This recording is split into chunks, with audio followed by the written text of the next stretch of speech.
ये चैप्टर करें chemical kinetics.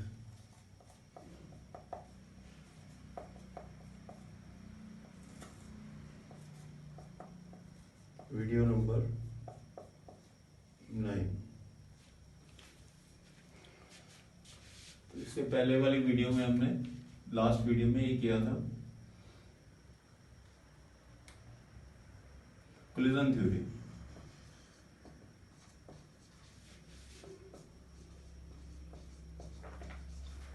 ये कराया था आपको, एक बार थोड़ा रिवाइज करके फिर आगे करते हैं। इसमें हमने किया था कोई भी रिएक्शन होना है तो मॉलिक्यूल में पहले कोलाइड करना है। मॉलिक्यूल्स आर देयर,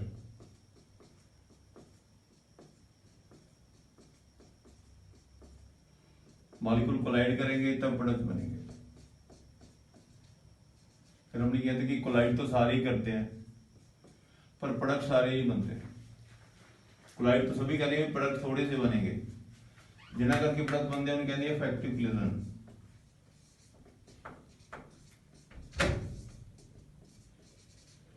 कोलाइड सभी करते हैं, प्रोडक्ट थोड़े से बनाते हैं, इफेक्टिव कोलिजन। जिनके कारण प्रोडक्ट बनते हैं, जिसके कारण नहीं बनते इनफेक्टिव होते हैं। इसके आगे कंडीशन कराई थी threshold energy.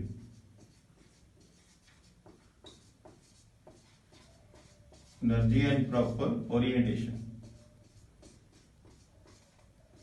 Threshold energy and proper orientation.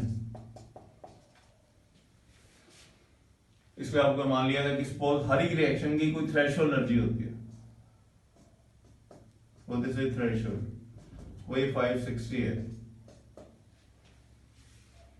जिस मॉलिक्यूल की एनर्जी 560 से ज्यादा होगी वही प्रोडक्ट बनाएगा, या 560 की इक्वल होगी। इफेक्टिव कोलिजन के लिए जिस मॉलिक्यूल की एनर्जी, हर एक रिएक्शन की थ्रेशोल्ड एनर्जी है, जिसकी एनर्जी 560 से हुई या ज्यादा ही प्रोडक्ट बनेंगे, बाकी नहीं बनेगी। फिर डायरेक्शन भी प्रॉपर होनी चाहिए। जैसे हमने कहा था, एग्जांपल ही थी, ये मॉलिक्यूल यदि ऐसे कोलाइड करते हैं, मॉलिक्यूल कोलाइड लाइक दिस, तभी वो प्रोडक्ट में कन्वर्ट हो पाते, तभी प्रोडक्ट बनेंगे। तो पहले इनको ट्रांजिशन स्टेट बनानी पड़ती है। तो पहले जो रिएक्टर मॉलिक्यूल है अपने आप को ट्रांजिशन स्टेट में कन्वर्ट करते हैं, ट्रांजिशन स्टेट, उसके बाद ही प्रोडक्ट बनते हैं। तो ट्रांजिशन की एनर्जी थ्रेशोल्ड के बराबर होनी चाहिए, सिंबल फॉर थ्रेशोल्ड। ये तभी बनेगी यदि 560 से ज्यादा एनर्जी होगी तो प्रोडक्ट बनेगी। इफेक्टिव कोलिजन की दो कंडीशन है, एक थ्रेशोल्ड एनर्जी और प्रॉपर ओरिएंटेशन। फिर हमने उसके बाद किया था कि रेट ऑफ रिएक्शन, जो रेट ऑफ रिएक्शन है is equal to total collision, कितनी टोटल कोलिजन होती है, multiply by fraction of effective collision, जो प्रोडक्ट बना रहे। कोलाइड सारे कर रहे हैं, प्रोडक्ट थोड़े से बने, तो D S B T Z into F, total multiply F. फिर उसके बाद हमें किया था कि जिनकी प्रॉपर ओरिएंटेशन है वो भी साथ में लेना पड़ता है। ये ओरिएंटेशन फैक्टर या स्टेरिफाइक बोलते हैं इसको। ये ओरिएंटेशन फैक्टर या स्टेरिफाइक कहते हैं, स्टेरिफाइक ओरिएंटेशन फैक्टर या प्रोबेबिलिटी फैक्टर कहते हैं। तो रेडिएशन ये क्या टोटल कोलिजन है, ये इफेक्टिव कोलिजन है, टोटल है, ये इफेक्टिव है, और ये ओरिएंटेशन फैक्टर है कि मॉलिक्यूल को पर्टिकुलर डायरेक्शन से कोलाइड करना पड़ता है। ये हमने लास्ट लेक्चर में किया। अब हमने नेक्स्ट करना है। Next is activation energy.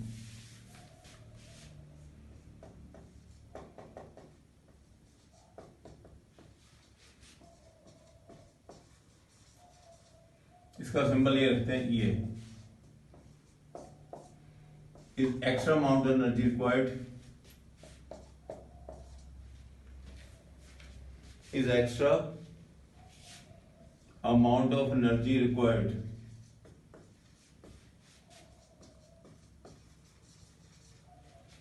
Active energy is extra amount of energy required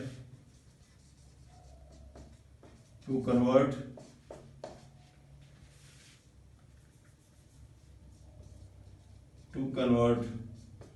reactant to product.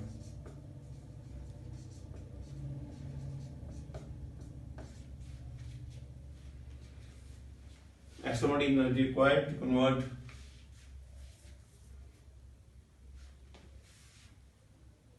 reactant product. X amount of energy required to convert reactant to product for effective equilibrium.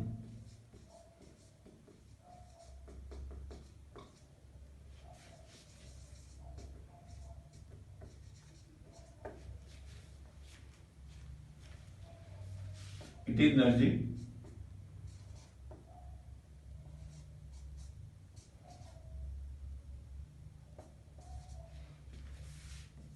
extra energy required above the average energy of molecule.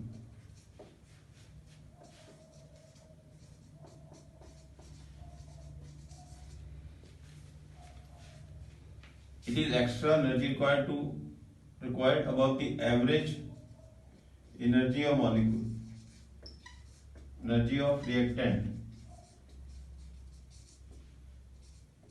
so that energy become equal to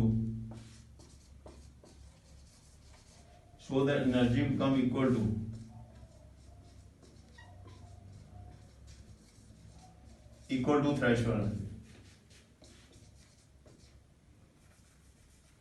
Equal to threshold energy.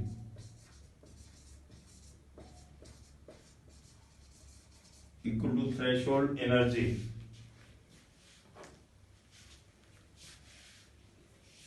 It is extra amount of energy required to convert reactant product.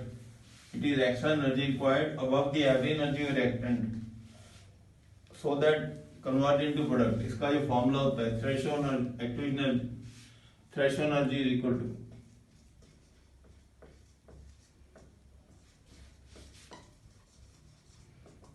average energy of reactant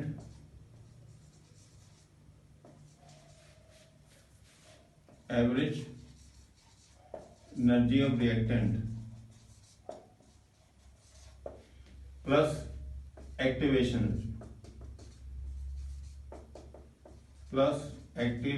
energy plus activation energy. Threshold के लिए symbol ले लेते हैं, symbol for threshold. Average के लिए ये ले लेते हैं.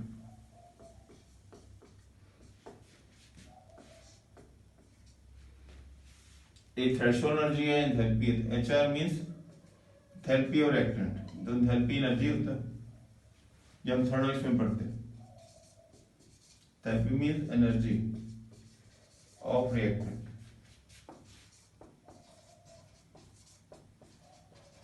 Of reactant. Threshold energy, average energy, reactant plus active energy. इसको समझने के लिए सपोज कर लो ये रिएक्शन मान लो.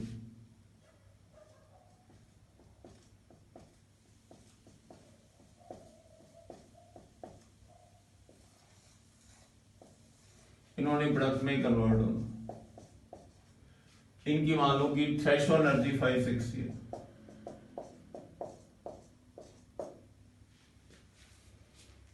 560 जॉब. इनकी एवरेज एनर्जी जिसको हम एंथैल्पी कहते हैं, एवरेज एनर्जी इज एंथैल्पी, जो हम थर्मोडायनेमिक्स में करते हैं, जो मॉलिक्यूल के अंदर एनर्जी होती है. Enthalpy mean energy of reactant, जो मॉलिक्यूल जो हम थर्मोडायनेमिक्स में करते थे, तो इसकी वैल्यू 500 जो. थ्रेशोल्ड एनर्जी 560 है.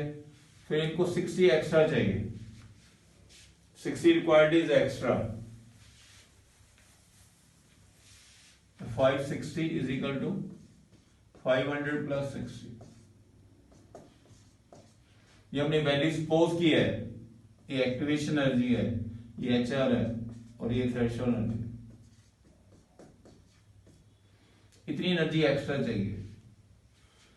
टोटल एनर्जी कितनी चाहिए? हर एक रिएक्शन की अलग अलग थ्रेशोल्ड होती है. हर एक रिएक्शन की अलग अलग थ्रेशोल्ड एनर्जी होती है. तो ये एक्स्ट्रा चाहिए फॉर कन्वर्शन प्रोडक्ट. एक्स्ट्रा का नाम एक्टिव एनर्जी, टोटल का नाम थ्रेशोल्ड है. तभी ट्रांस स्टेट बनेगी, तभी उसके बाद प्रोडक्ट बनेगी. ट्रांस स्टेट में ये जो हमने बनाया था, ये दिस इज ट्रांजिशन स्टेट, तभी ये प्रोडक्ट में कन्वर्शन होगी। तो 560 चाहिए था इसको बनाने के लिए एटलीस्ट, एक्स्ट्रा एनर्जी चाहिए। जैसे हम एक्स्ट्रा एनर्जी का मीनिंग क्या होता है, जैसे हम गैस बंद करते हैं, किचन में गैस बंद करते हैं, तो methane plus oxygen, carbon dioxide plus water, जो किचन में हम गैस बंद करते हैं तो उसको पहले लाइटर लगाना पड़ता है। ये जो लाइटर है, या मैस्टिक लगाते हैं या लाइटर लगाते हैं, लाइटर और मैस्टिक, इसमें जो एनर्जी होगी उसका नाम है एक्टिवेशन एनर्जी। तो active energy required to start the reaction. Please हम लोग किसी रिएक्शन की थ्रेशोल्ड है 500 दिन की, पहले से 60 एक्स्ट्रा ले लिया, टोटल 560 होगी, तभी ये बनेगा, तभी प्रोडक्ट बनेगा। 560 होने से ये बनेगा तो प्रोडक्ट बनेंगे। तो एक्स्ट्रा कितनी चाहिए? 500 तो पहले ही है एक्टिव एनर्जी। जैसे हमें गैस को बंद करना हो तो थोड़ी एनर्जी बाहर से चाहिए है, लाइटर से जो एनर्जी आती है, लाइटर का जो स्पार्क होता है, spark is a activation energy.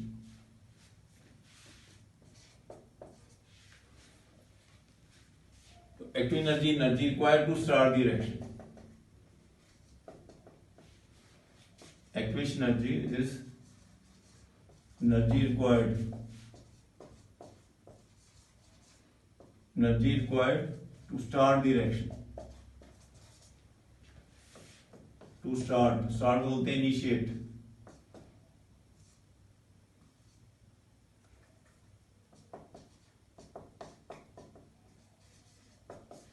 Active energy required to initiate the reaction, start the reaction.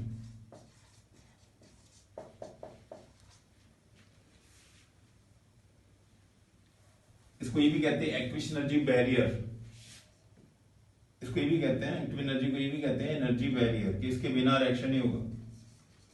जब तक ये नहीं देंगे तब तक रिएक्शन नहीं होगा। एनर्जी बैरियर, इसमें 60 इज द एनर्जी बैरियर। जैसे हमने एग्जांपल सपोज किया है 500 प्लस 60 द एनर्जी बैरियर। तो काफी रिएक्शन है, जैसे हम पेट्रोल को बर्न करते हैं तो सभी को थोड़ी एनर्जी बाहर से चाहिए होती है। तो burning of petrol, diesel, oil, kerosene oil,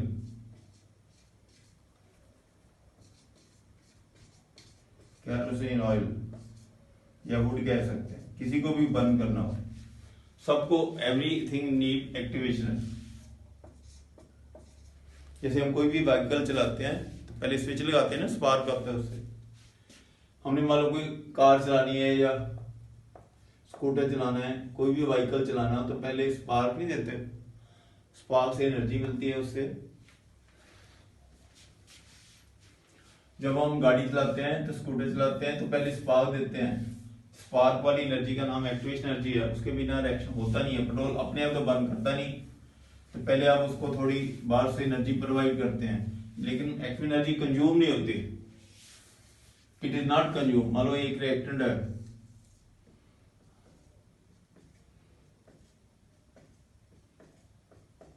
एक को हमने एक्टिवेशन एनर्जी दे दी बाहर से,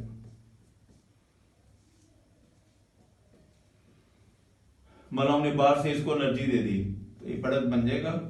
फिर एक्टिव एनर्जी वो वापस आ जाएगी, फिर ये दूसरे मॉलिक्यूल के पास आ जाएगी। मान लो एक को हमने एनर्जी दी बाहर से, वो प्रोडक्ट बना लेगा, उसके बाद वही एनर्जी दूसरे मॉलिक्यूल के पास चली जाती है, तीसरे के पास चली जाती है। तो एक्टिव एनर्जी कंज्यूम नहीं होती, passes from one molecule to the other. Activation energy is not consumed.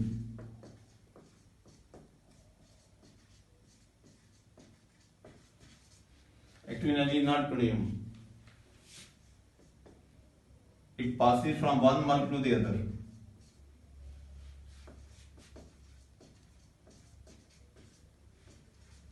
It passes from one molecule to the other.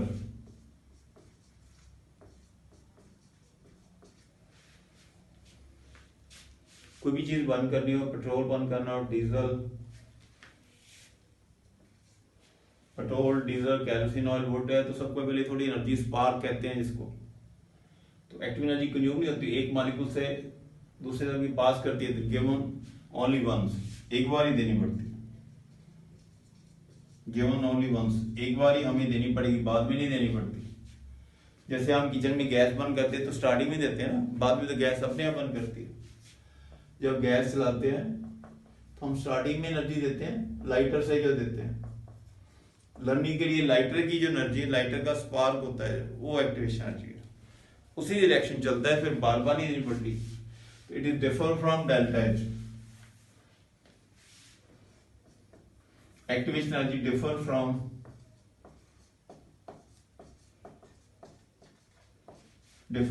Delta H.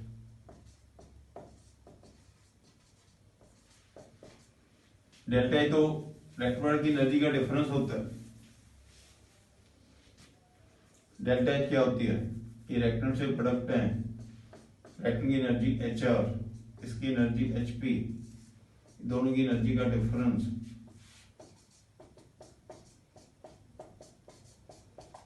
ये दोनों की एनर्जी का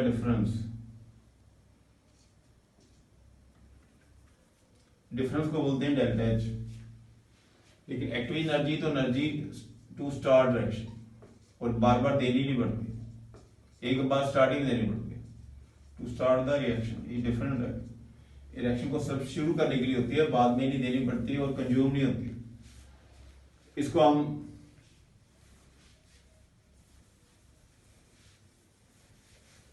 एक ग्राफ की फॉर्म में ड्रा कर सकते हैं। सपोज कोई रिएक्शन है, उसकी एनर्जी एच आर, एंथैल्पी क्या होता है, energy, difference is delta H. Suppose मान लो ये एक्सोथर्मिक है, energy H R H P, difference है। सपोज मान लो कि 500 जूल, इसकी मान लो कि 350 जूल, तो डेल्टा एच क्या आएगी, 350 माइनस 500, 150। मान लो इसकी एनर्जी 500 है, इसकी एनर्जी 350 है, डिफरेंस ले लो 150, माइनस में आएगा, तो एक्सोथर्मिक है, एक्सोथर्मिक है तो माइनस में आता है। अब इसको ग्राफ फॉर्म में ड्रा करें। इस साइड पे progress of reaction,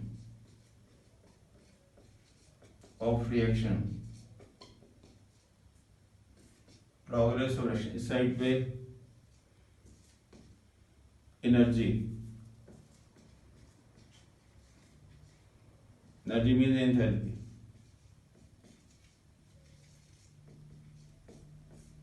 energy means enthalpy. जैसे हम एग्जांपल मान के चले, रिएक्टर की एनर्जी ज्यादा है, प्रोडक्ट की एनर्जी कम है। प्रोग्रेस का मतलब कि जैसे रिएक्शन होता है, progress means as the reaction proceed. तो इसकी एनर्जी 500 जूल, इसकी एनर्जी 350 जूल, तो डिफरेंस क्या हो गया, 150।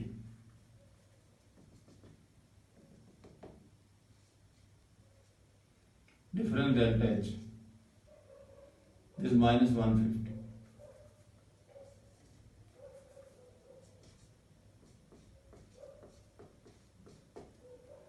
माइनस 150, ये 350 है, ये 500 है, डिफरेंस 150 है। अब रिएक्शन ही करना है तो पहले इसको ट्रांस स्टेट बनानी पड़ेगी, फिर ये प्रोडक्ट में कन्वर्ट होगा। ट्रांस स्टेट में जिसको हमने एग्जांपल से किया था, this is transition state.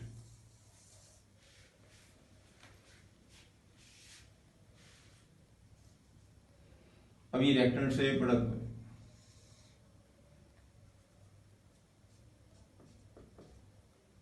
Reactant change to product,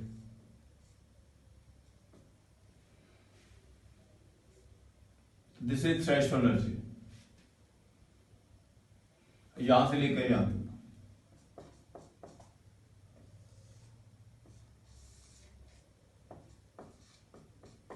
threshold मान लीजिए 560। रेक्टेंगल प्रोडक्ट है, रेक्टेंगल प्रोडक्ट बना है, रेक्टेंगल की एनर्जी हमने सपोज एग्जांपलों से बेटर समझ आएगा। ये वैल्यू सपोज की हुई है, वैल्यू वाज 4350 एंड 500 माइनस 150। इसकी एनर्जी 500 है, इसकी एनर्जी 350 है।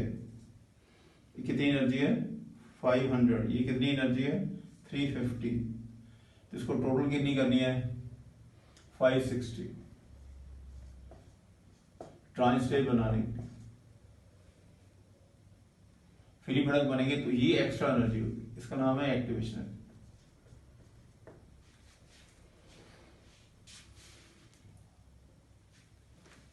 ये एग्जांपल बेटा सपोज कर ली 560, सॉरी इसकी एनर्जी 500 है, इसकी एनर्जी 350 है। डिफरेंस कितना हो गया माइनस 150।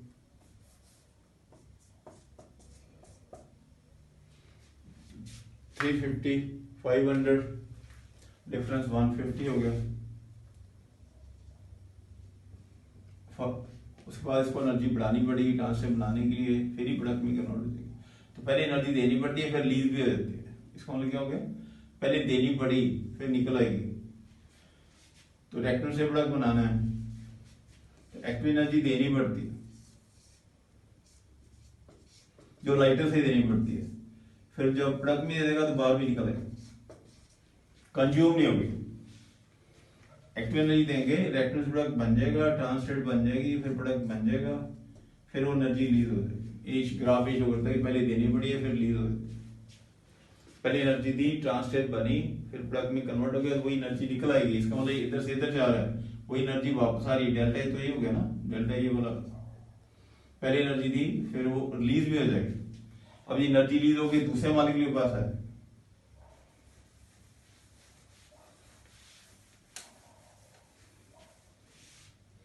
उसके बाद होता है कि सपोज ये रिएक्शन है,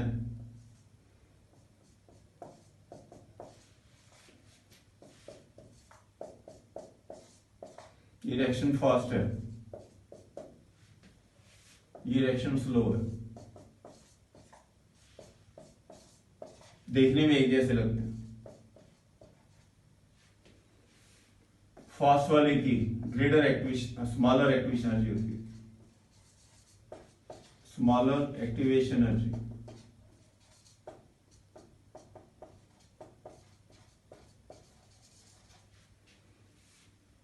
स्लो वाले की ग्रेटर एक्टिव एनर्जी होती है।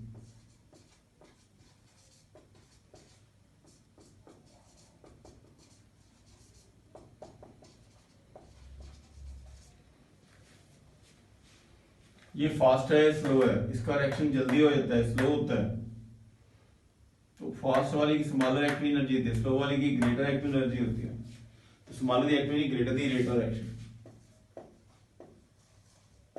Smaller the activation energy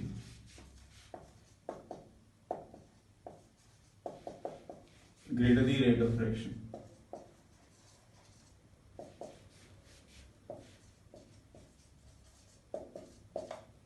Greater rate of reaction.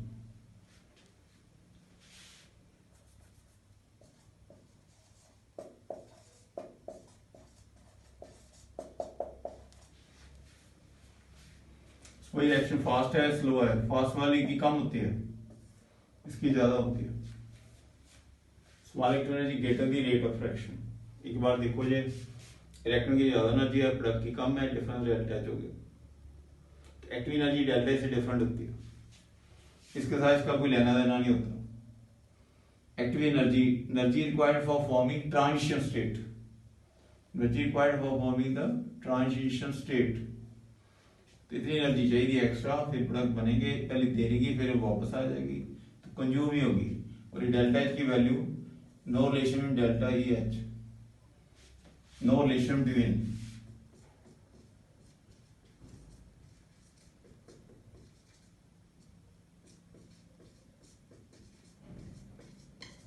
no relation between activation। और स्मॉलर की ज्यादा क्यों होती है, सपोज की रिएक्शन है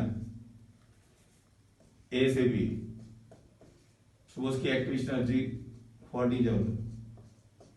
कोई और रिएक्शन है X2Y, उसकी एक्टिव एनर्जी 80 जूल है।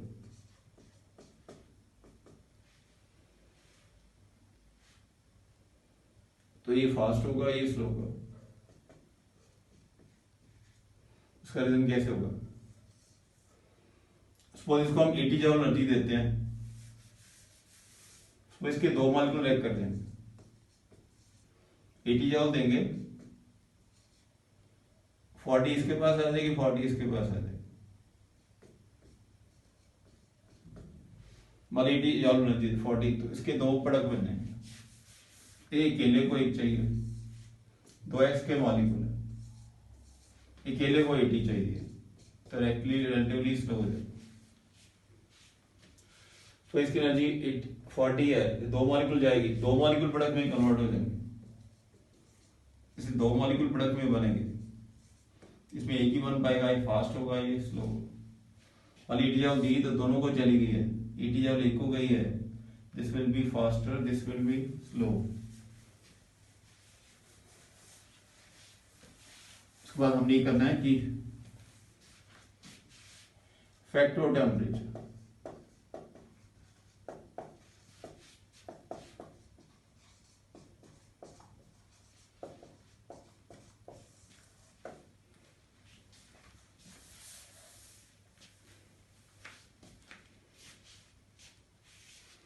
सपोज कोई रिएक्शन है, वैसे में इलेक्ट्रॉन बढ़े,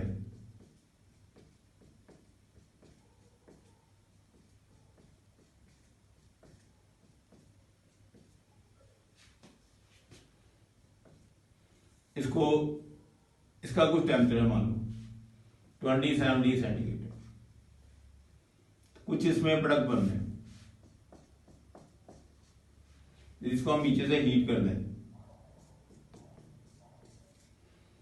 हीट करके टेम्परेचर बढ़ जाएगा, सपोज 27 से 50 डिग्री सेंटीग्रेड तक। तो मॉलिक्यूल की एनर्जी बढ़ जाएगी, कोलिजन बढ़ जाएंगी, एनर्जी बढ़ेगी, कोलिजन बढ़ेगी, तो 1 सेकंड में ज्यादा प्रोडक्ट बनने शुरू हो जाएगा। तो increase in temperature, kinetic energy of the molecule increases, number of collision increases and rate of reaction increases। इसको आप लिख सकते हो with increase in temperature,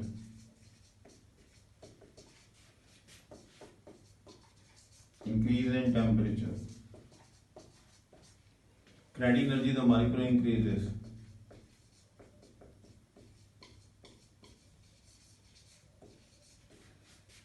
kinetic energy of molecules increases with increase in temperature, kinetic energy of molecule increases, velocity increases, temperature बढ़ाने से kinetic energy in molecule increases, velocity increases, therefore number of collision increases,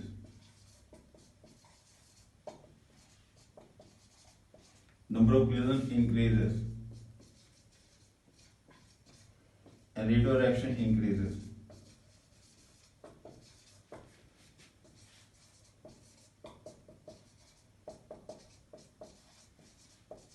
rate of reaction increases।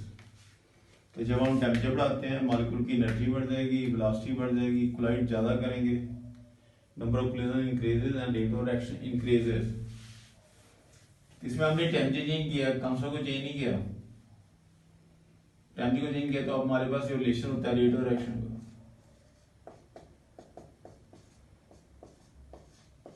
इसको तो हमने same रखा है, kept constant, इसको हमने change नहीं किया, केप्ट कांस्टेंट, इसको हमने चेंज नहीं किया था। तो इसका मतलब है कि टेम्परेचर के बढ़ने से रेट कांस्टेंट बढ़ जाता है, उससे रेट ऑफ रिएक्शन बढ़ जाता है।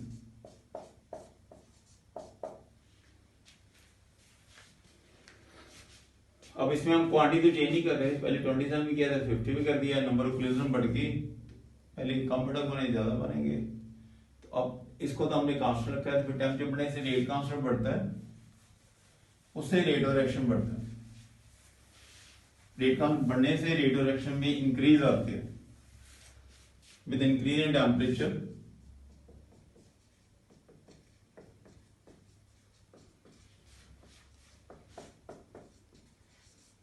rate constant increases.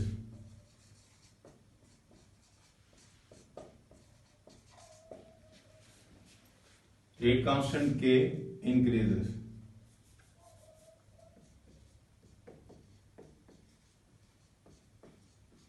With increase in temperature, rate constant K increases.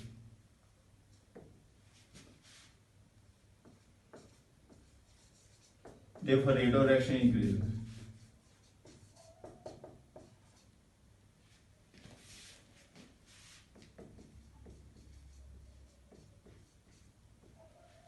With increase in temperature, rate constant increases. Therefore, rate of reaction increases. Both in case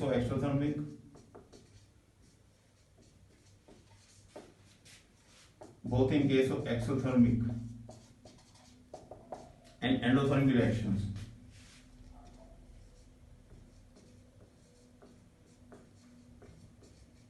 Endothermic reactions.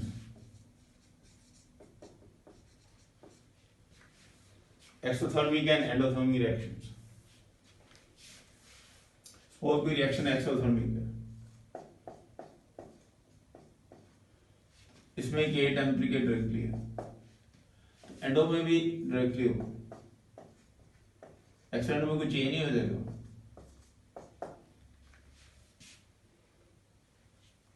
एक्सो में भी endo भी important question है।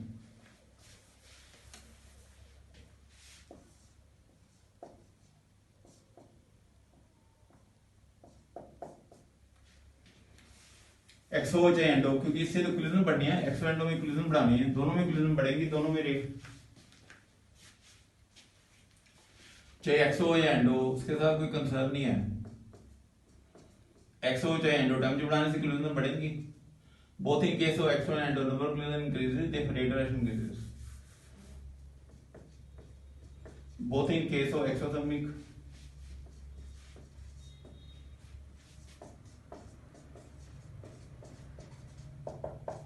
both in case of exothermic and endothermic reactions,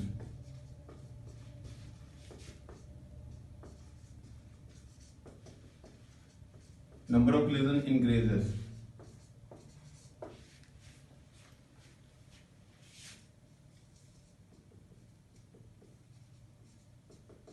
Number of collisions increases on increasing temperature.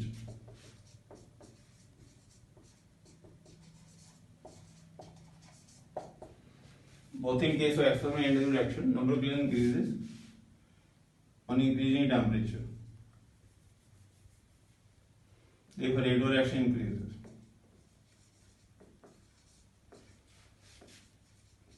Rate of reaction increases. Exactly important है, जो एक्सो endo दोनों में rate constant temperature directly है, temperature बढ़ाएंगे रेट कांस्टेंट बढ़ जाएगा, rate of reaction बढ़ जाएगा। टेम्परेचर बढ़ाने से रेट कांस्टेंट बढ़ जाएगा और रेट ऑफ रिएक्शन इंक्रीज हो जाएगा, rate of reaction will increase. तो अब relation between rate constant and temperature,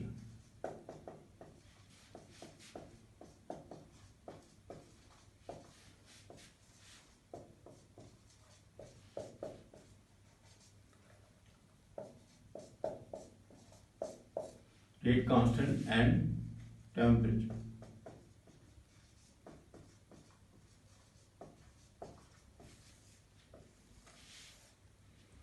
उसके लिए इक्वेशन होती है अर्हीनियस इक्वेशन।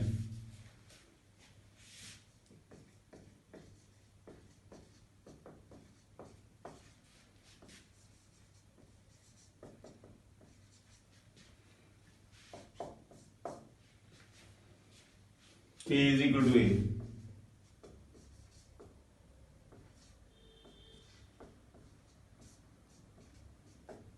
ये रिलेशन है, K तो रेट कांस्टेंट है, E is activation energy,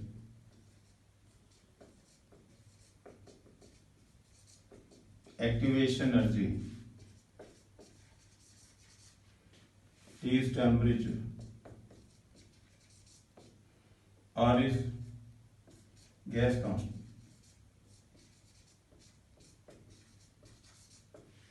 Gas constant.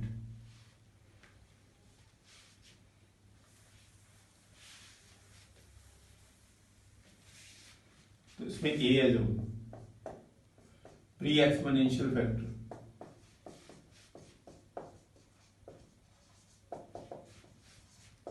Pre exponential factor, pre exponential factor जो लॉग से पहले वाली टर्म होती है, जो टर्म लॉग से पहले वाली होती है, प्री एक्सपोनेंशियल फैक्टर, ये लॉग है, is natural log,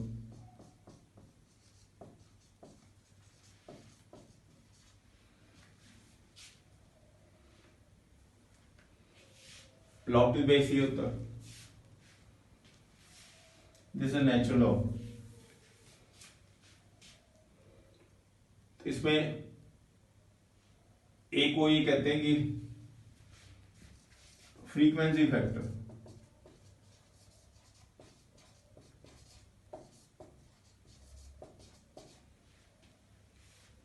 frequency factor होता है number of collision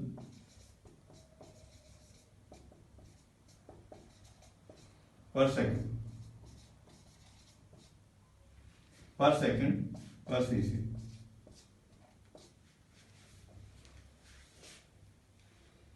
actually total number of collision है, ये क्या चीज है, टोटल नंबर ऑफ कोलिजन,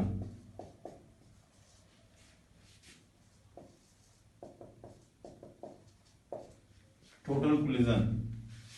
इसमें ये वाला जो फैक्टर है, पहले इक्वेशन देख लो, k is equal to A E minus A over R T. A का नाम है फ्रीक्वेंसी फैक्टर, होता क्या है number of collision per cc per second, ये total number of collision. Pre exponential factor है, लॉग से पहले वाली टर्म का नाम होता है प्री एक्सपोनेंशियल, इक्वेशन का नाम है अर्लीनियस इक्वेशन। फिर इसमें ये क्या चीज है, ये term,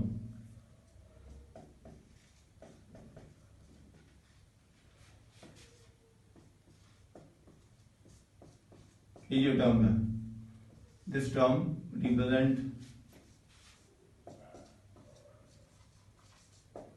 fraction of total number of molecule. The term represent fraction of total number of molecule.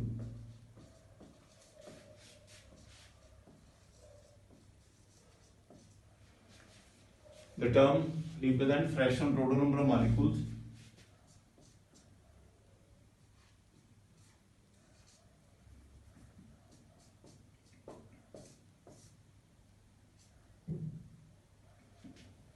which undergo effective collision.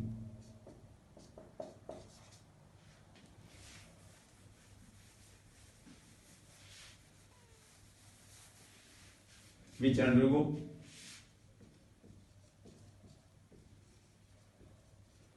effective collision.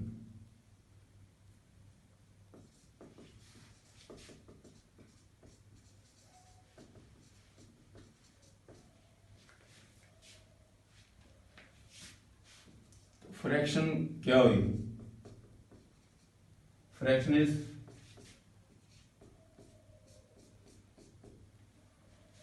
N t है total number of molecule,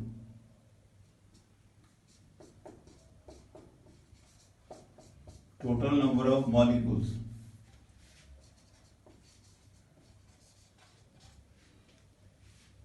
of reactant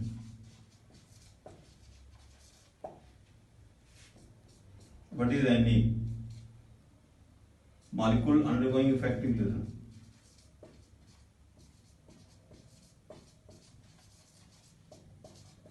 Molecule undergoing effective collision.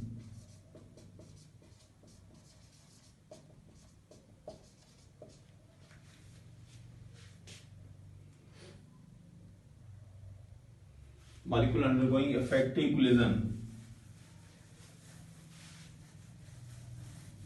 इसको अब ये मान लो, ये हमारा जो formula है K is equal to A,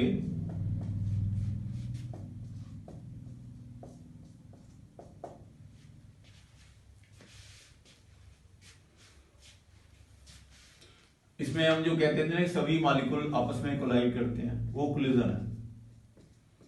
सभी मॉलिक्यूल आपस में क्या करते हैं? कोलाइड, इसको हम जेड भी कहते थे। सभी मॉलिक्यूल के कोलिजन, वो ये हो गया। इसमें मैंने कहा था कि कुछ ही मॉलिक्यूल है प्रोडक्ट बनाती, सभी कोलिजन ये होगी, कुछ ही है जो प्रोडक्ट बनाते हैं, सम चेंज टू प्रोडक्ट, उसको ये कहते हैं फ्रैक्शन ऑफ अफेक्टिव। आगे भी हमने डिस्कस कर लिया, उसकी मैथमेटिकल फॉर्म बन रही, ये आपको लास्ट लेक्चर में कराया था। टोटल नंबर ऑफ कोलिजन ये हो गया, और इसमें ये पार्ट है जो प्रोडक्ट में कन्वर्ट होता है। कौन सी कोलिजन है? जो प्रोडक्ट में क्या हो जाती है? कन्वर्ट, उसकी फ्रैक्शन, जेडे प्रोडक्ट बन जाते हैं, जेडे अफेक्टिव कोलिजन करते हैं। तो this term is for affective collision, this term is for affective collision. फिर इसको आगे हमें मैथमेटिकल करना है। लॉग, हमारे पास ये टर्म है k इज इक्वल टू, जिसको नाम है Helios equation, taking natural log.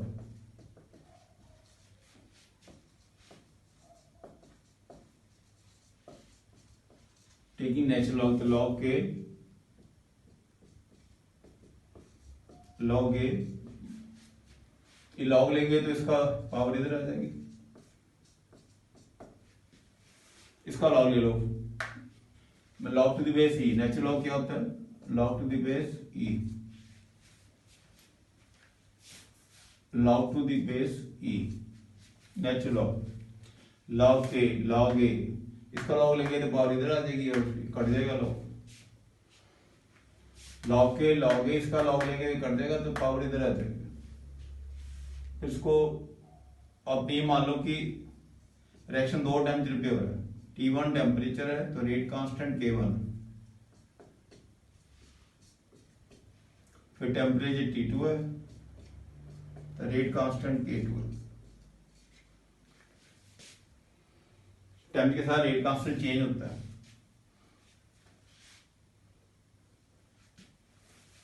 Reaction की कांस्टेंट चेंज नहीं करते। इसको आप 2 बार लिख लो, log K1 log A minus E over RT1, फिर second log K2 log A E upon RT2,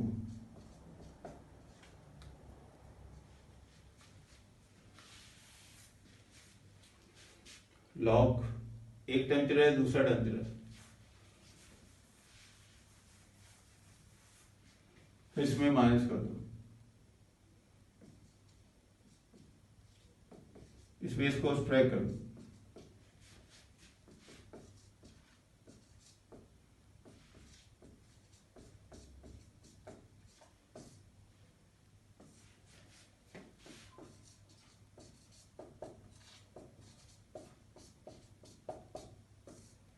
इसमें सब्ट्रैक्ट कर दो। फिर हमने मान के चलना है कि टेम्प के साथ कोलिजन है बढ़ेंगी, लेकिन उसको नेग्लेक्ट कर दिया।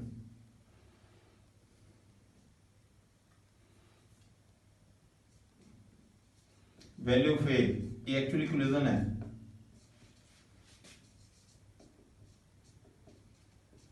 Are supposed to remain constant.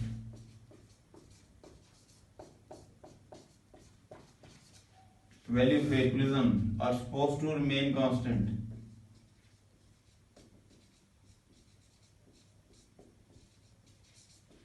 Remain constant with change in temperature.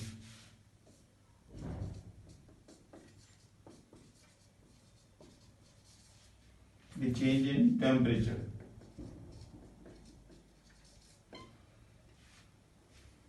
ये चेंज तो करेगा पर ये में स्मॉल चेंज होती है।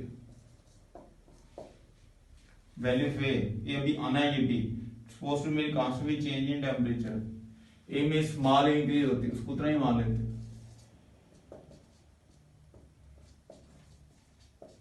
ए में स्मॉल इंक्रीज होती है फिर उसको क्या मान लेते हैं, सेम।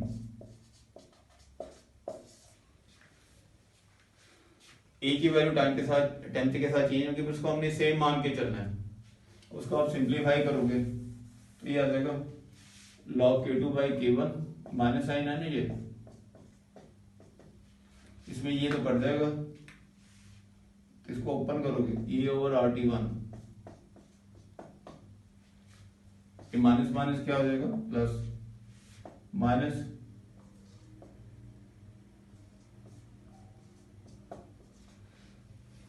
माइनस माइनस प्लस हो जाएगा, log k2 by k1 plus हो गया, माइनस हो गया, RT1 पहले आ गया, RT2 बाद में आ गया। उसके बाद इसमें हम E ओवर R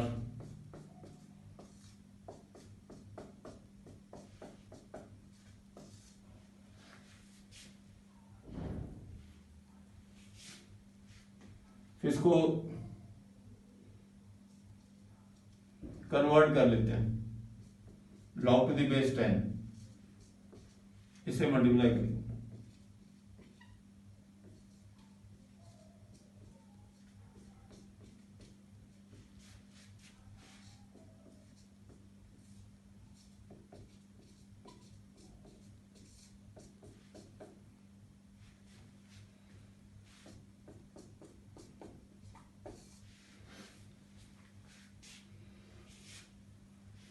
एक माइनस कर लिया, फिर log टू बेस 10 में चेंज कर लिया, सॉरी इसमें, फिर इससे डिवाइड करो, डिवाइड बाय 2.303, इससे डिवाइड करो,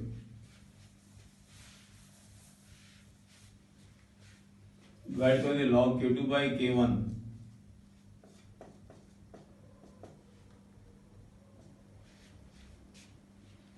E ओवर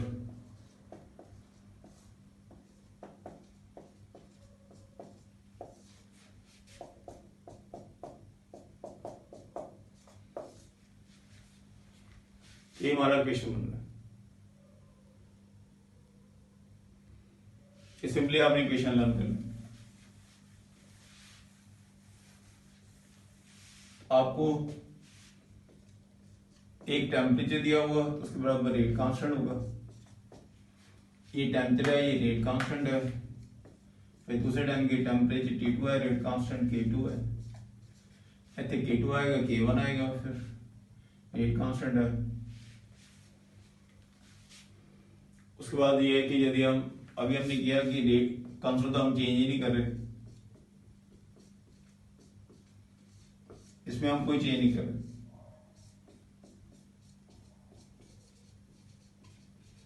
इसमें हम चेंज ही नहीं करे कॉन्स्टेंट में, तो फिर dx by dt के डायरेक्टली हो गया। तो यहां पे हम इसकी बजाय रेट और एक्शन पुट कर सकते हैं, इसको हम क्या लिख सकते हैं,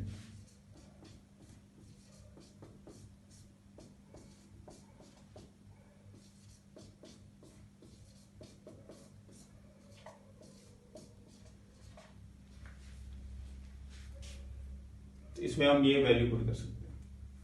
उसका नेक्स्ट फॉर्मूला क्या होगा,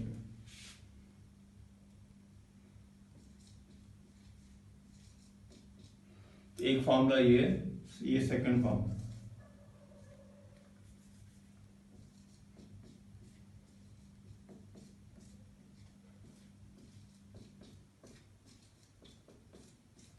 इज इक्वल टू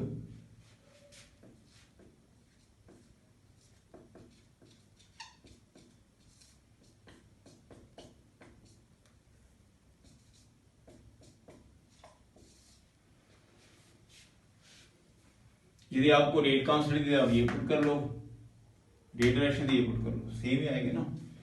ये तो हमने चेंज ही नहीं करा, K1 K2, this we are not changing. तो एक और है कि जो रेट कांस्टेंट होता है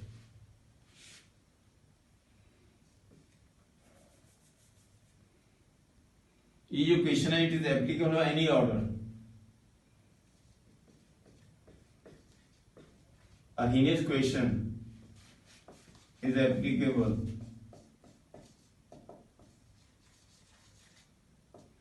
for any type of order of fraction.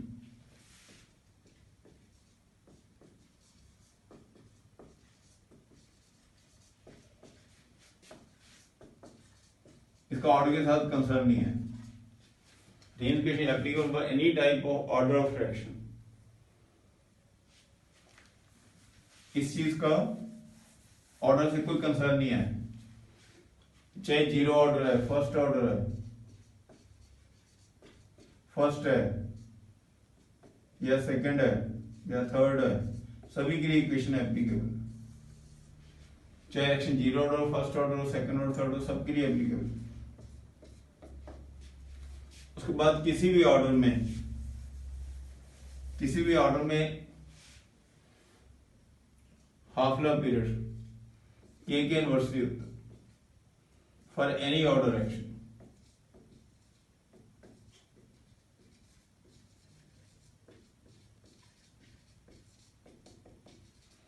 Half life period के क्या होता है? इनवर्सली। एक तो ये सभी के लिए एप्लीकेबल है, first order, zero order, second, एक ऑर्डर कौन सा है? हर एक में के इनवर्सली है। जैसे जीरो ऑर्डर का क्या होता था formula? Half life period is equal to a/2k। First order half life period का फॉर्मूला क्या होता है? 0.693/k। सभी में ऐसे होता है, के इनवर्सली होता है। यहाँ पे हम फिर ये भी पुट कर सकते, थर्ड फॉर्मूला बन गया half life period of 1 over half life period of 2, क्योंकि इनवर्सली है, because it is inversely, is equal to E over 1 over T1 minus 1 over T2।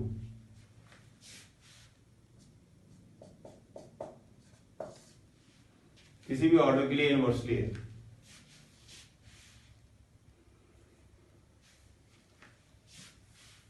सभी ऑर्डर के लिए एप्लीकेबल है, सभी में हाफ लाइफ पीरियड इनवर्सली है। तीन फार्मूले होंगे, आपको तीन फार्मूले बता दिए हैं। चाहे यहाँ पे रेट कांस्टेंट ले लो, चाहे यहाँ पे रेट और एक्शन ले लो,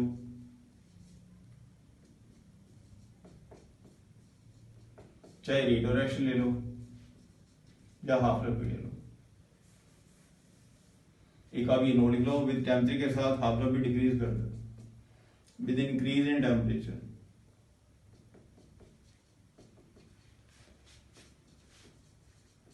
With increase in temperature, K increases,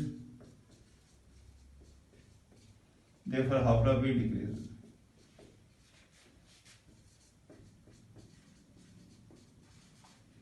With increase in temperature, K increases, half life period decreases.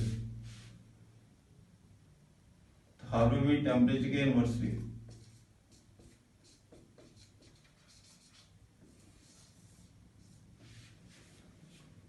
तो हम कैसे कर सकते? टेम्परेचर बढ़ाएंगे तो रिएक्शन फास्ट हो जाएगा। टेम्परेचर बढ़ाएंगे तो रिएक्शन क्या हो जाएगा? फास्ट। रिएक्शन फास्ट हो जाएगा तो जल्दी हो जाएगा, हाफ लाइफ पीरियड कम हो जाएगा। टेम्परेचर बढ़ाएंगे तो रिएक्शन फास्ट हो जाएगा, हाफ लाइफ डिक्रीज हो जाएगा। तो ये लिख सकते हो आप, with increasing temperature reaction become fast.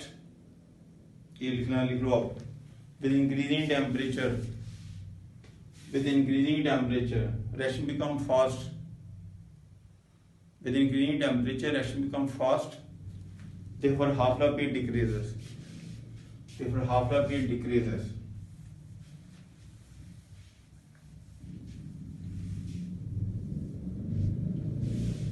इसमें आप ये नोट कर लो, A and activation energy are called as Arrhenius parameter। Arrhenius parameters।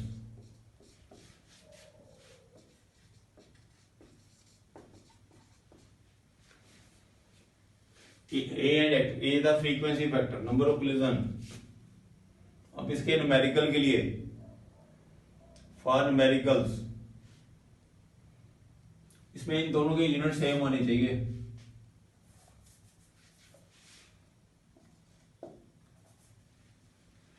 E and R must have same unit.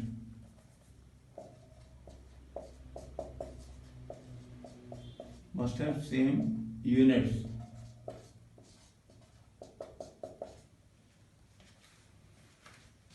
इसको अर्थीनियस पैरामीटर कहते हैं।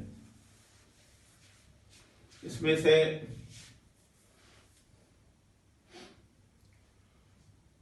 यदि एक्टिव एनर्जी किलो जॉल में है, किलो जॉल पर मोल, फिर आर अपने ही लेना है 8.314 10⁻³ किलो जॉल पर केल्विन पर मोल। यदि एक्टिव एनर्जी कैलोरीज में है, किलो कैलोरी में, ये न्यूमेरिकल के पॉइंट है, तो आर आपको ही लेना 2 × 10⁻³ ये कैलोरी में होता है ना -3 किलो कैलोरी पर केल्विन पर मोल। यूनिट के एक जैसे करना, ये यूनिट तो कैंसिल ही हो जाएंगे, ये यूनिट क्या हो जाएंगे कैंसिल, ये वाले यूनिट तो कैंसिल ही हो जाते हैं। तो किलो जॉल में तो वैल्यू लेनी है, किलो में तो वैल्यू लेनी है, बाकी में वैल्यू पुट करनी है।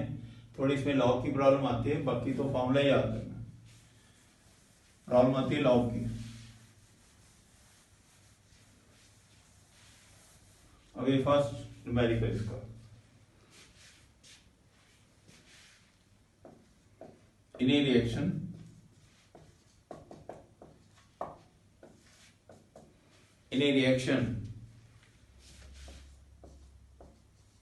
the rate of reaction increased by 2 times.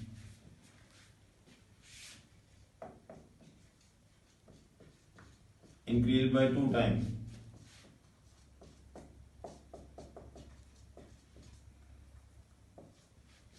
In a reaction, rate of increased by 2 times when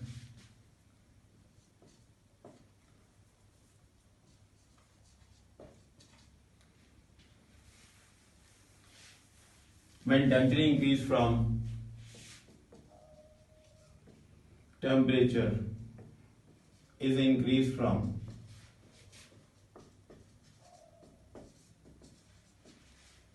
2070 centigrade to 3070 centigrade.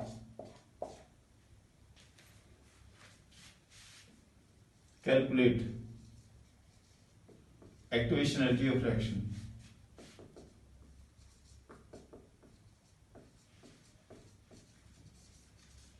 Calculate activation energy of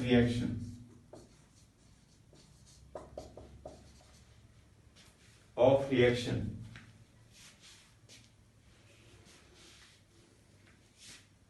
इसमें अब ये फॉर्मूला लगेगा, रेट ऑफ रिएक्शन तो dx/dt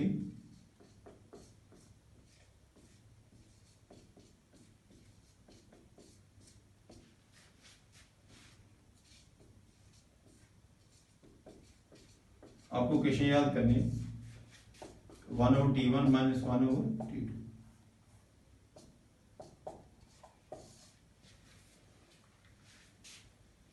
इसमें आप वैल्यू पुट करनी है। इसमें आपको कहना है कि रेट ऑफ रिएक्शन डबल हो जाता है। टेम्परेचर दिया है 27 mean 300 kelvin, 37 degree centigrade, 310 kelvin. Log of, अब रेट ऑफ रिएक्शन डबल हो गया तो क्या पुट करोगे 2/1। रेशियो लेनी है ना हमने, सिंपली क्या लेनी है ratio. Rate of reaction double हो गया, एक्टिव एनर्जी निकाल ली है 2.303 आवर, इसमें आप ले लो 8.314 मल्टीप्लाई बाय किलो जॉल में कर लिया हमने, किसमें वैल्यू करनी है किलो जॉल। 1/300 - 1/310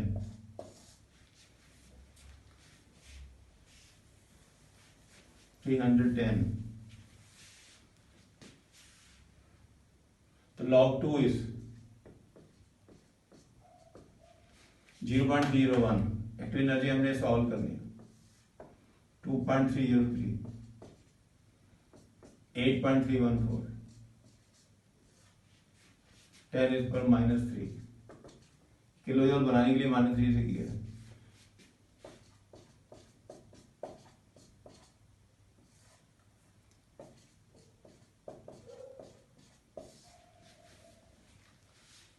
इसको आप सॉल्व करोगे तो सॉल्व करते टाइम आपने 0.301 को 3 कर लेना। सॉल्व करते टाइम 0.301 को आपने 0.3 कर लेना है, 2.303 को 2.3 कर लेना। ऐसे ही तो आपको एग्जाम में करना पड़ेगा। इसको 0.3 कर लेना, 8.314 को 8.3 कर लेना। इसे आंसर में कोई ज्यादा फर्क नहीं पड़ेगा। 0.31 को 0.3 कर लो, 2.03 को 2.3 कर लो।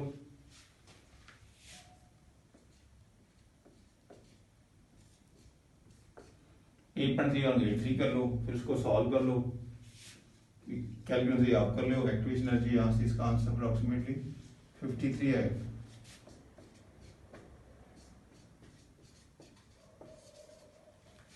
$53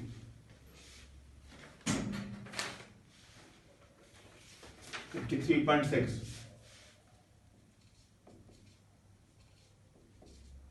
ये आंसर है इसका। ज्यादा तो क्वेश्चन याद करनी है। एक लॉग की प्रॉब्लम आएगी, हीट और एक्शन डबल हो जाता है 2/1, एक्टिव एनर्जी निकालनी है। ये वैल्यू सारे यूनिट्स क्या रख लो, टेम्परेचर केल्विन में पुट करना है। टेम्परेचर किस में पुट करना है? केल्विन में। आर की वैल्यू ठीक से पुट करनी है, किलो जॉल हो तो किलो जॉल में आंसर आएगा। ये पुट कर लो, सॉल्व कर लो, आंसर आ जाएगा 53.6 किलो जॉल। तो एक क्वेश्चन हो।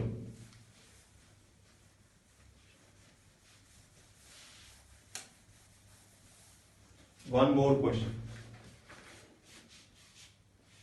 Rate constant of reaction.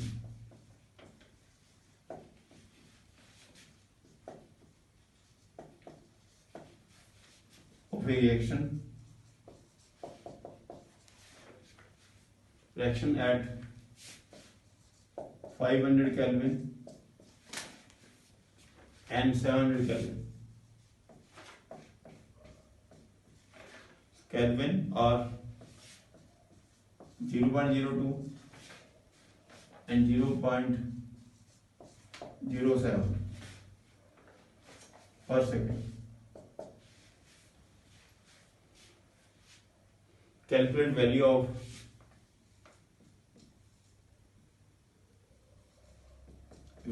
activation,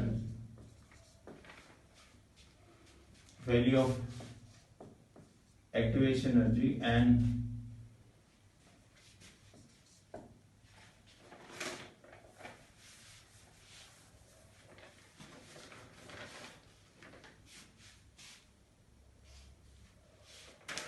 पहले तो हम ये लगाएंगे, दो पार्टों में करना है। log K2/K1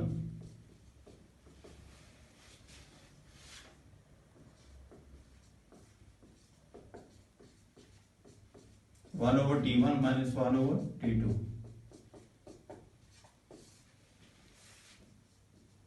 log K2/K1।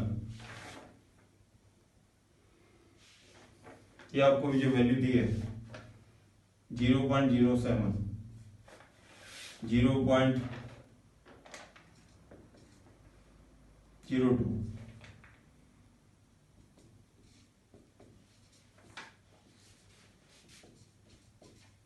8.314।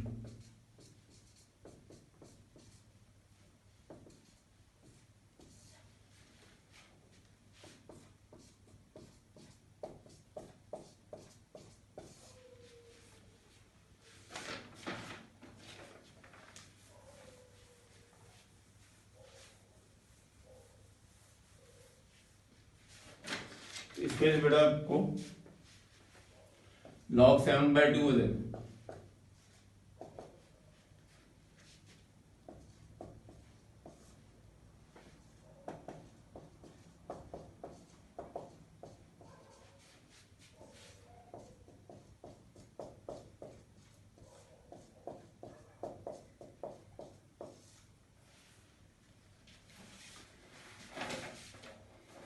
तो log 2 हमें पता log 2 क्या होता है 0.30 0.477।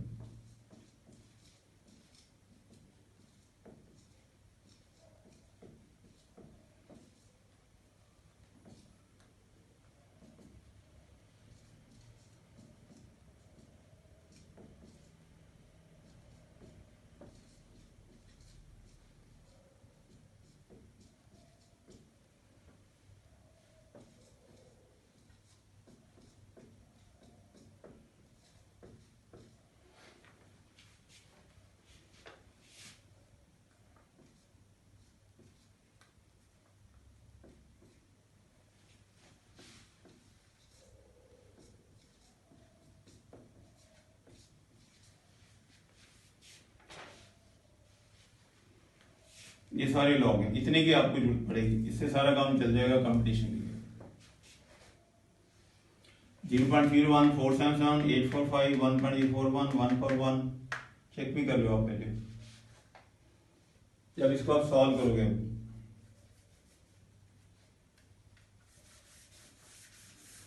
सॉल्व करने पे आपका आंसर ही आना चाहिए। It will come out to B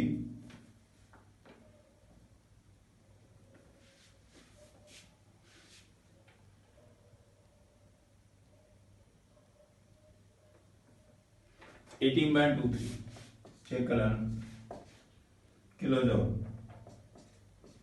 और ये एनसीईआरटी बुक का question of NCERT, question from NCERT. उसके बाद ए पूछा आपको कि what is a,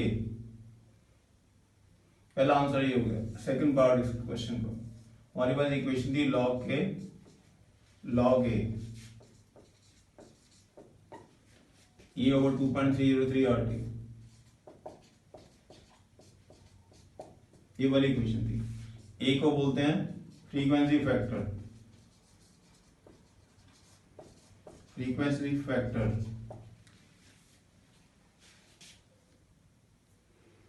number of collision ही होती है, क्या होता है नंबर ऑफ कोलिजन। ये कैसे निकालते, हाउ वी सॉल्व इट। तो इसमें आप ये के ले लो, 0.05 लिखाया था आपको, 0.02 टेम्परेचर आपको लिखाया था 500 केल्विन। इसमें से एक टेम्परेचर ले लो, take any one of the temperature. तो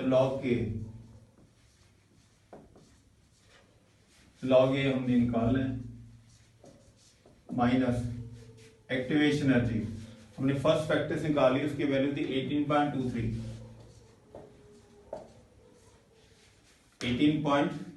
एनसीईआरटी बुक है question 2.303 8.314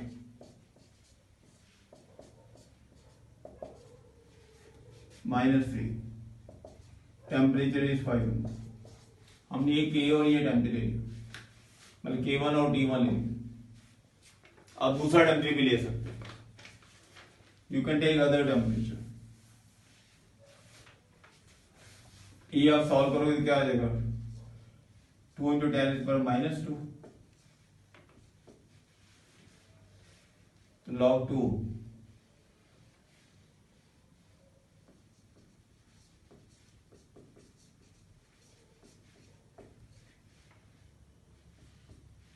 log 2 2 × 10⁻², log 2 is 0.3, this is -2, ये वैल्यू आ जाएगी। this will be 1 point minus, चलिए वैल्यू आप सॉल्व करें।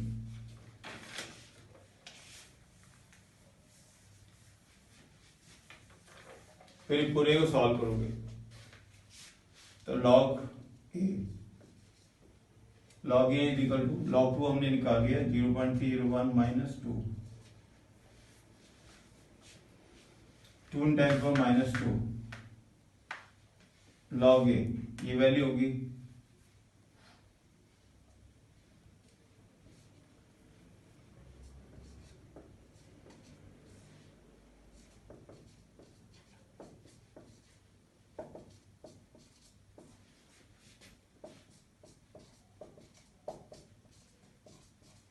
500।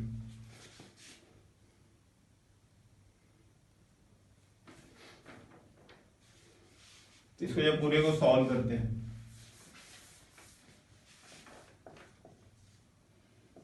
इसको पूरा सॉल्व करके तो आपका उससे ये रिजल्ट आएगा 0.8 चेक कर लेना।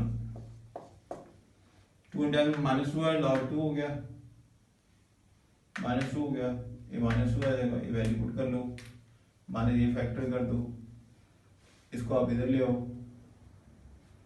इधर आपके साथ प्लस हो जाएगा,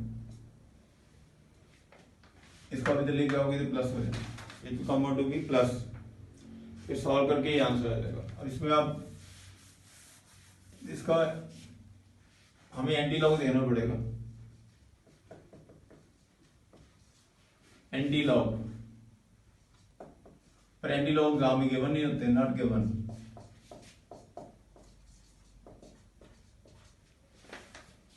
लॉग इसके बराबर है, हमें तो यही चाहिए, एंटी लॉग चाहिए, पर एंटी लॉग तो गिवन ही नहीं होते, anti log are not given, तो फिर उसमें आपको चॉइसेस के थ्रू करना पड़ता है। सपोज इसकी चॉइस ही दियो,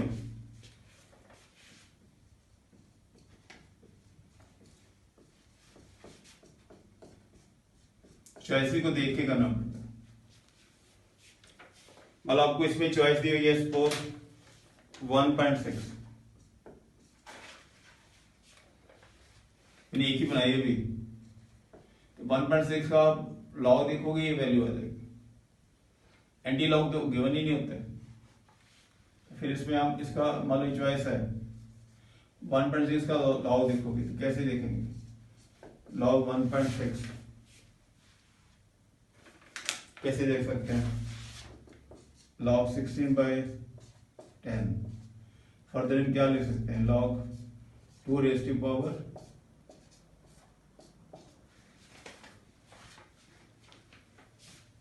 तो log 2 raise to power 4 minus log 10। Anti log तो गिवन नहीं, तो सॉल्व कैसे करेंगे, 1.6 जैसे आपको +1 नहीं कराया हुआ, इसका एंटी लॉग देख लो, चॉइस का लॉग थोड़ा आइडिया हो जाता है वैल्यू के थ्रू, तो 1.6 log 2 रेज़ पर 4, ये कितना हो जाएगा 4 log 2 इज 0 माइनस log 10 कितना होता है 1,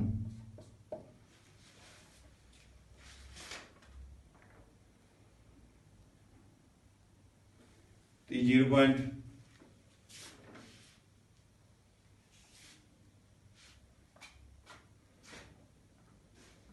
0.2 के करीब आएगा, कर लेना आप, करके देख लेना ठीक आएगा ये।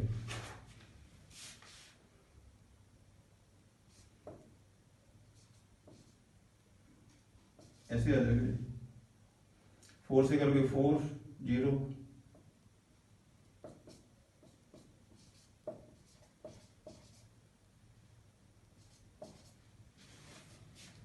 तो मान लो आपको वैल्यू होगी, अब आपको एंटी लॉग देखना है, एंटी लॉग तो गिवन नहीं होता, तो फिर चॉइस के थ्रू लॉग की प्रैक्टिस करनी है। 1.6 16/10 2 rays power 4 2 rays power 4 log 2 हो गया 10, इसको अप्रोक्सीमेटली चॉइसेस एकदम गामी इजी दी होती है, जिससे आंसर एकदम हो जाएगा, सारी वैल्यू होल नंबर वगैरह में होती है, तो इजी आंसर आ जाता है।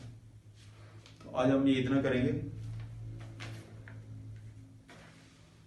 अब क्रेडिट्स को कर लो, तो चैप्टर 2/3 तो हो ही गया हुआ है, 2/3 से भी थोड़ा ज्यादा हो गया है, तो अब साथ में पढ़ लेना, फिर आपको 1-2 दिन में असाइनमेंट भेजता हूँ फर्स्ट पार्ट, बाकी हम नेक्स्ट टाइम करेंगे, ठीक है। इतना आप थ्योरी इसकी अच्छी तरह डिटेल में पढ़ लो, जितनी आपको करवाइए, ठीक है। Okay, good day.